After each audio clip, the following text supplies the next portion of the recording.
هو الفقيه بفعاله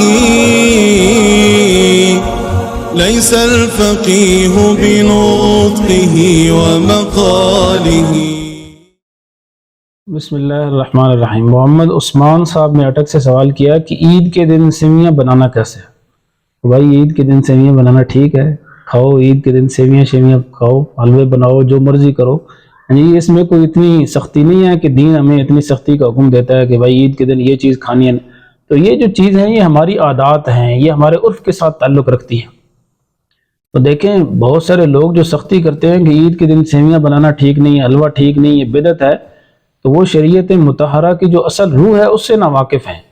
تو ان چیزوں کا تعلق ہماری عادات اور عرف کے ساتھ ہے۔ آپ صلی اللہ علیہ وسلم جب عرب میں تشریف لائے تو عرب میں دو قسم کی عادات پائی جاتی تھی، کچھ اچھی عادات تھی قوم کی اور کچھ ایسی عادات تھیں جو بری عادات تھیں۔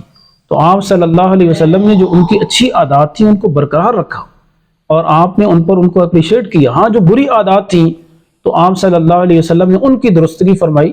تو یہ ہر علاقے کا اپنا عرف ہوتا ہے، رواج ہوتا ہے، کسی علاقے میں سیویاں پکتی ہیں، کسی میں حلوہ بنتا ہے، کسی میں کوئی اور میٹھی چیز ہوتی ہے، تو اس میں کوئی حرج نہیں ہے۔ بلکہ عید الفطر کے موقع پر آپ صلی اللہ علیہ وسلم حدیث میں آتا ہے کہ تاک کھجوریں یعنی 3 کھجوریں استعمال کر کے عید کی نماز کے لیے تشریف لے جاتے تھے۔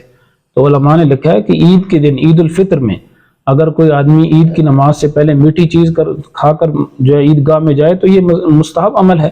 اور عید الاضحیٰ میں بہتر یہ ہے کہ آدمی عید کی نماز پڑھے اور اس کے بعد واپس آ کر کچھ کھائے پیے، تو یہ جو ہے علماء نے مستحب لکھا ہے۔ اللہ تعالی ہمیں صحیح سمجھ نصیب فرمائے۔